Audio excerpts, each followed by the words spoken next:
propos, et où les titres et sous-titres, parfois teintés d'humour, sont toujours bien trouvés, comme par exemple le titre de ce commentaire d'arrêt, « Le mari, la veuve dormante et le mandataire de gestion de portefeuille », qui me rappelle le titre bizarre d'une nouvelle de Dostoïevski, « La femme d'un autre et le mari sous le lit ». J'aimerais ajouter, pour clore cette présentation de la première facette de notre cher professeur, qu'il a toujours été un ardent défenseur de la francophonie et qu'il a, à ce titre, bien mérité les insignes d'officier de la Légion d'honneur qu'il a reçus en 2013 des mains de l'ancien ambassadeur de France au Liban, Patrice Paoli, qui lui a déclaré à cette occasion « Aux plus hautes fonctions de l'État, comme dans vos activités d'enseignement, vous n'oubliez jamais votre attachement à la francophonie. La langue française est l'avocate des valeurs que vous défendez. Facteur d'ouverture et de mobilité, vous la considérez comme une force, comme un atout pour le Liban et la qualité de ses institutions. » Les activités d'enseignement évoquées par l'ambassadeur de France sont le deuxième grand amour d'Ibrahim Najjar. Très tôt, dès l'âge de 24 ans, il fut moniteur puis assistant à la faculté de droit de Paris, avant de devenir, à son retour au Liban, après l'obtention de son doctorat, chargé d'enseignement puis professeur titulaire à la faculté de droit de l'Université Saint-Joseph, dont il fut pendant 50 ans l'un des piliers. L'ayant eu comme professeur de droit des successions en 4e année, comme nombre de personnes présentes dans la salle ce soir, je puis témoigner qu'il fut un enseignant passionnant, à la grande finesse intellectuelle, capable de captiver son auditoire pendant 2 heures et d'inculquer facilement à ses étudiants les notions les plus complexes, grâce à une méthode magique dont il détient le secret, dans un français toujours soutenu. Je n'oublie pas, par exemple, son fameux « tant et si bien », et en jouant sur les tonalités de sa voix pour insister au moment opportun sur une idée plus essentielle qu'une autre. Son départ à la retraite laissera un grand vide, difficile à combler, mais son statut de professeur émérite à la faculté lui permettra sans doute de veiller, de près ou de loin, sur les générations futures de juristes. Ce statut de professeur ne saurait être dissocié de son statut d'auteur. Si, comme l'affirme si bien le professeur François Terré, le droit est la grammaire de la société, encore faut-il avoir de bons grammairiens pour formuler ce droit. Dans ce contexte, Brahim Najjar apparaît comme l'une des figures majeures de la doctrine libanaise et le barreau de Beyrouth lui a rendu un juste hommage lors du dernier salon du livre francophone de Beyrouth en l'incluant parmi les grands noms de la doctrine libanaise en français aux côtés d'Émile Tian, Pierre Ranagé, Edmond Rabat, Pierre Safa, Charles Fabia et Faiz Hachehi. Ce qui est surtout frappant quand on évoque cette facette de Maître Najjar, c'est la variété des sujets qu'il a abordés dans ses chroniques en arabe et en français, réunis dans les 3 livres qui viennent de paraître et qui viennent s'ajouter à une liste déjà longue de publications où les 2 ouvrages, Les libéralités et les successions, devenus des classiques cités dans d'innombrables jugements et arrêts, occupent une place de choix. C'est aussi sa ténacité qui l'a poussé à publier, même pendant la guerre, plusieurs livres, dont un indispensable dictionnaire juridique français-arabe et une multitude d'articles dans le recueil Dalloz, dans l'encyclopédie Dalloz et dans la revue trimestrielle de droit civil, où il tint pendant longtemps une chronique régulière, sans compter ses articles dans la revue Proche-Orient études juridiques qu'il a dirigée contre vents et marées et dans la revue libanaise de l'arbitrage arabe et international qu'il a lui-même créée. Cette ténacité, née de sa passion pour le droit et de sa volonté de se surpasser sans cesse pour ne pas se laisser gagner par cette sclérose qui paralyse hélas la plupart de nos chercheurs dès qu'ils rentrent au Liban, doit inspirer étudiants, doctorants et juristes. Si Brahim Najjar est aujourd'hui considéré comme un ponte de la doctrine libanaise, c'est parce qu'il n'a jamais déposé sa plume, c'est parce qu'il ne s'est jamais endormi sur ses lauriers, c'est parce qu'il n'a jamais pris sa profession d'avocat comme prétexte pour se détourner de la recherche et de l'écriture. On ne fait rien de grand sans de grands hommes, et ceux-ci le sont pour l'avoir voulu, écrivait De Gaulle. C'est précisément cette volonté tenace de garder la barre haute qui fait aussi d'Ibrahim Najjar le grand homme évoqué par le général.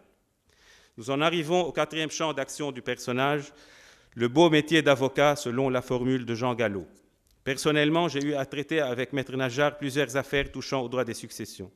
Ses consultations éclairées, son esprit analytique qui concilie si bien les exigences de la pratique et les connaissances théoriques m'ont impressionné et m'ont confirmé la très grande valeur de cet éminent confrère que les magistrats ici présents, les législateurs et les politiciens n'hésitent pas à solliciter à propos des questions juridiques les plus épineuses. Nommé ministre de la Justice en 2008, Brahim Najjar a fait l'unanimité, même si pour des raisons politiques, certains partis ont essayé sans succès de contrarier ses efforts visant à sauvegarder le tribunal spécial pour le Liban. À ce poste ministériel qu'il a occupé jusqu'en juin 2011, le professeur Najjar n'a sans doute pas réalisé tous ses rêves à cause de la déliquescence de nos institutions, du manque de moyens et de personnel qualifié et des vexations politiques qui entravent régulièrement l'action du gouvernement. Il a néanmoins réalisé d'importantes permutations judiciaires, amorcé de nombreuses réformes, lancé le grand chantier de l'informatisation complète de l'appareil judiciaire et le projet de refonte de nos codes poussiéreux avec le concours d'une commission composée d'éminents juristes dont le regretté Pierre Catala.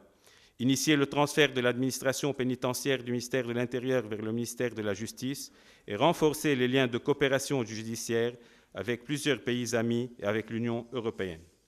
Le verra-t-on de nouveau à ce poste pour parachever tous les projets qu'il a élaborés? L'avenir nous le dira.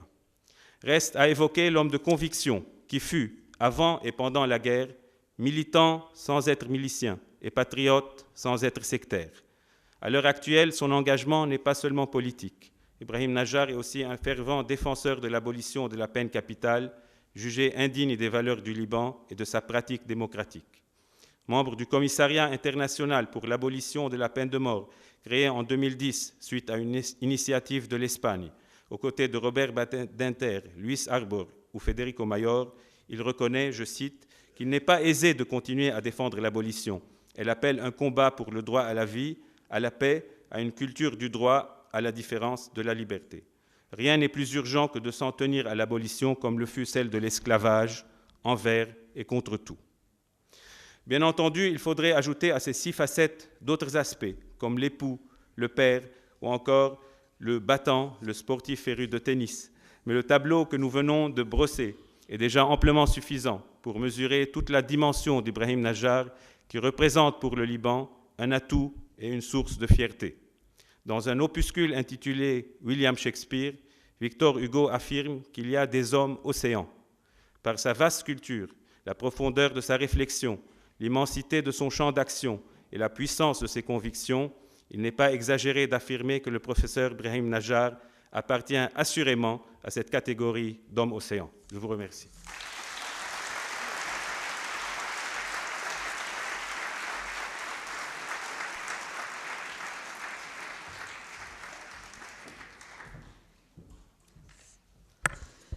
Et nous terminons cette soirée avec son Excellence, M. Brahim Najjar.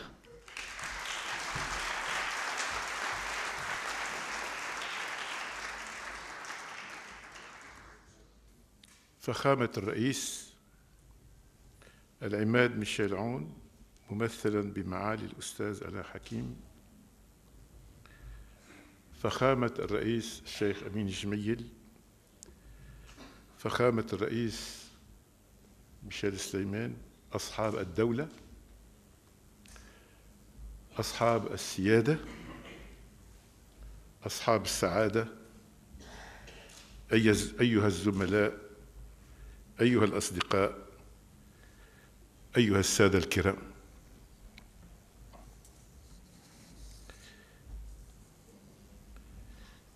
Je vous avoue que je suis confus.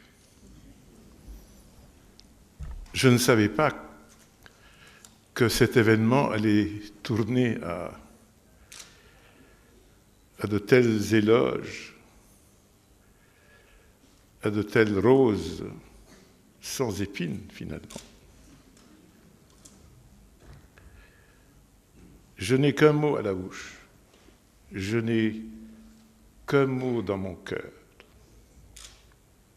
Merci.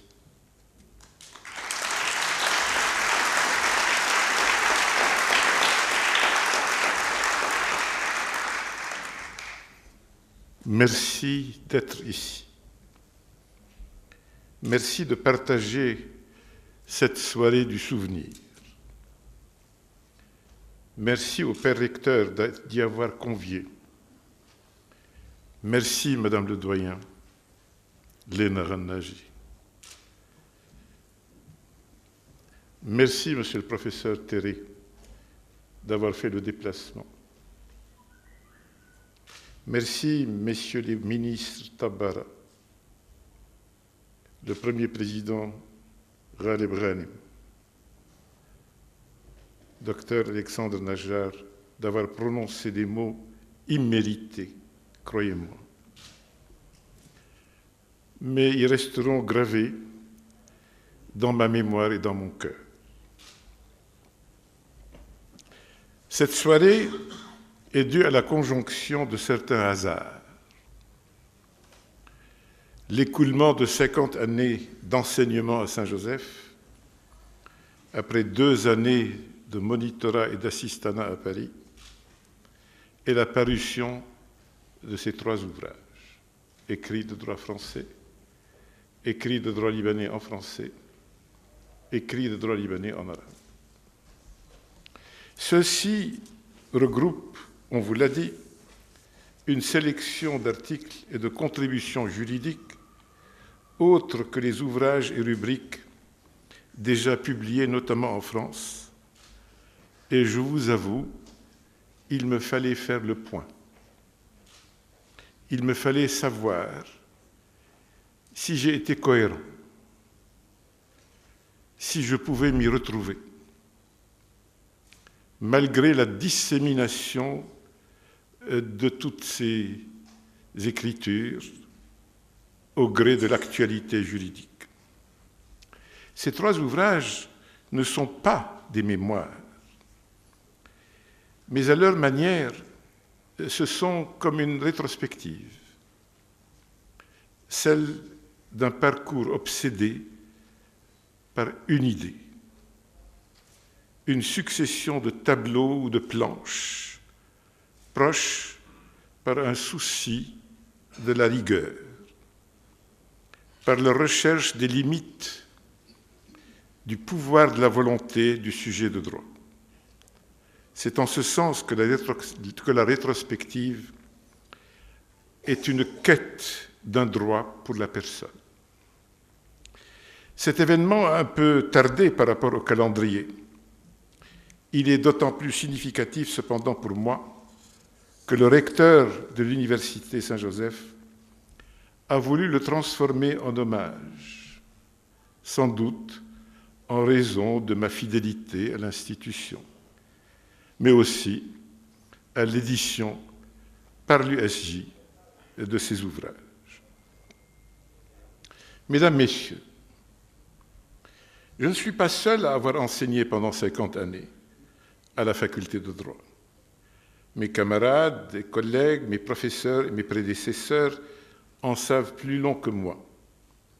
Nous avons en commun quelques souvenirs. En 1959, la faculté de la rue Huvelin se composait seulement de 2 niveaux. L'école d'ingénieurs occupait le rez-de-chaussée. Les quelques rares étudiantes qui traversaient la cour pour accéder à l'escalier qui desservait le premier étage et la faculté de droit s'exposaient aux sifflets admiratifs et coquins des ingénieurs. La bibliothèque consistait en une petite salle avec une lucarne sur le fond d'ouvrages stockés derrière un mur aveugle. Le toit était recouvert de tuiles rouges et les marches de l'escalier piétinées par des années d'escalade masculine. Vous avez dit ascenseur? Quelle idée! Le sport donne de la vie aux heures. Au secrétariat sévissait Maître Alexandre Abdenou. Une cigarette libanaise, Bafra, au coin de ses lèvres, affinée par des décennies d'addiction au seul sport fumé qui en valait la peine. Quant au chancelier, comme on disait à l'époque, il fut le père Mazas, puis le père Samichouri, puis enfin le père, le grand Jean Ducruet. Je travaillais sans renoncer au combat de l'étudiant engagé, ô combien que j'étais, sans rater trop de cours, surtout ceux de droit civil de Louis Boyer, d'économie politique, d'Ernest Teillac et de droit constitutionnel de Philippe Ardant. Heureux temps. La première année comptait près de 350 étudiants. Aujourd'hui, pourtant, il faut tenter un bilan. Mais comment l'établir? Le faut-il? Probablement en usant de certains flashbacks. Mon itinéraire fut un mélange, mais il a été indivisible. À la différence de mes autres parcours en politique, dans le domaine de l'art et dans les quelques arpents d'un engagement littéraire et humain, le droit fut pour moi une découverte de chaque jour, de chaque instant, une conquête, une reconquête. Dans ma tête, dans mon cœur, mais quelle différence! Les tiroirs sont coulés dans un seul moule. Leur expression, pour des besoins didactiques ou pratiques, est dissociée. Je ne peux, quant à moi, séparer la théorie et la pratique, le donné et le vécu, le vrai et le faux. Tout est vrai, tout est faux, tout est politique, tout est culture, tout ou presque est ou procède d'une idée de justice. Lorsque les grands philosophes grecs s'exprimaient, il n'y avait pas de cloison entre les disciplines. L'incohérence, messieurs, n'est pas un péché de vie. Tout reste cohérent. Tout est vrai et son contraire. C'est essentiel. Il faudrait écrire un éloge de l'incohérence. Le problème est que la mémoire est sélective. On n'oublie que ce qu'on veut oublier, comme le répétait Michel Ribon, mon inoubliable professeur de philosophie. On veut oublier ce qui n'a pas marqué, qui ne fut qu'une péripétie. Il en est ainsi de ce qu'on a écrit ou pensé. Le résultat n'est pas toujours à la hauteur de la vérité critique, ni de la précision scientifique, mais que de détails sommeillent dans l'affect, alors que d'autres se fossilisent au hasard des cours d'eau.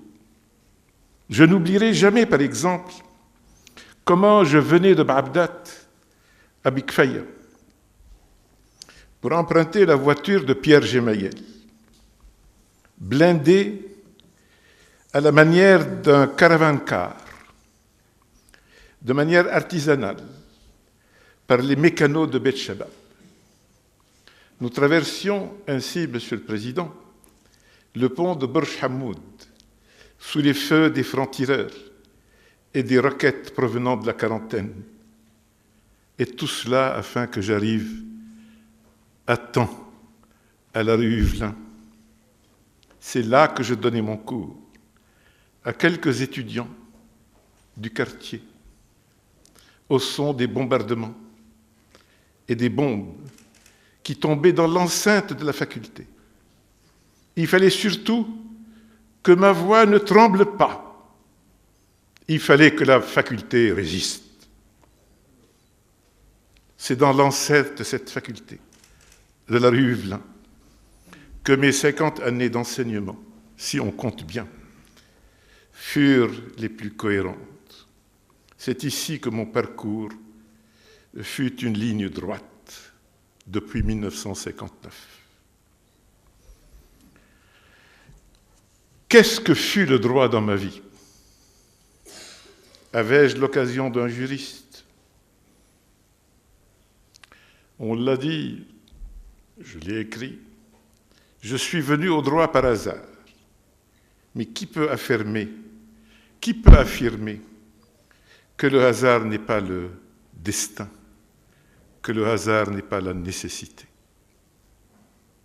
Mes passions, on vous l'a dit, Madame le Doyen, furent ailleurs, dans mon engagement pour une libanité sans concession, pour un idéal de justice et de dignité pour la personne humaine. pour la liberté, pour que la liberté reste la nourricière de nos identités, de notre fondamental à condition qu'il soit conquis, reconquis, assumé. Il est la clé de notre ouverture à l'universel. Le droit, finalement, n'en est que l'instrument. Après les souvenirs, il me reste l'amitié.